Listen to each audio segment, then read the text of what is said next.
For decades, Al Roker has been a familiar, reassuring presence in American living rooms. Rain or shine, joy or heartbreak, he showed up with warmth, humor, and that unmistakable steadiness. To millions, he felt like family. But as the years passed, viewers began to notice something quieter. Moments when the smile lingered a little longer, when the pauses carried more weight. Behind the camera, life was asking more of him. Beside Al, through every unseen chapter, stood Deborah Roberts, not as a headline, not as a spokesperson, but as a partner who understood that strength is often silent. Like many couples later in life, they learned that health challenges don't arrive with announcements, they arrive gradually, privately, and they test not just the body, but the bond.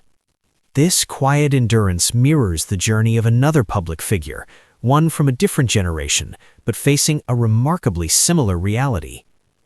Selena Gomez was at the height of global stardom when she revealed she had lupus, an autoimmune disease that attacks the body from within. For years, fans saw the performances, the red carpets, the flawless images. What they didn't see were the hospital rooms, the exhaustion, the fear of not knowing what tomorrow would bring. Lupus doesn't always show itself clearly. Some days you look fine. Other days, simply getting out of bed feels like a victory. For Selena, the illness forced her to confront limits long before most people her age ever do. For Al, health challenges came later, but with no less impact. What connects these stories isn't fame, it's vulnerability. There comes a moment in life, especially after 60, when you realize strength is no longer about pushing through pain. It's about listening to your body, about knowing when to rest, about accepting help even when independence has defined you for decades. Deborah Roberts understood that instinctively. She didn't rush Al's healing, she protected his dignity. In interviews, her words were careful, measured, never dramatic, because real love doesn't seek attention, it seeks understanding. Selena spoke openly about how lupus reshaped her mental and emotional world.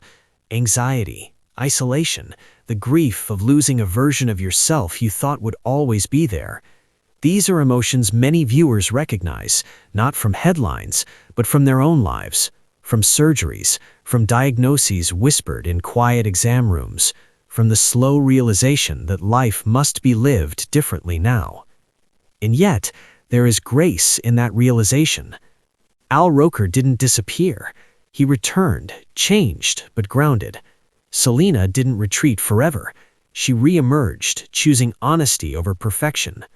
Both learned that survival isn't about pretending nothing happened. It's about moving forward with humility. For couples, especially those who have walked together for decades, illness becomes a shared language. A look across the room, a hand held a second longer. Deborah and Al embody that unspoken understanding. Not dramatic, not loud, just enduring. For those watching at home, those in their 60s and beyond, these stories offer something rare, reassurance, that even when the body falters, the spirit can remain intact, that love doesn't weaken with age, it deepens, and that life, though altered, still holds meaning, connection, and quiet triumph. Because sometimes the bravest battles are the ones fought out of sight, and the strongest victories are simply waking up, showing up, and choosing to go on.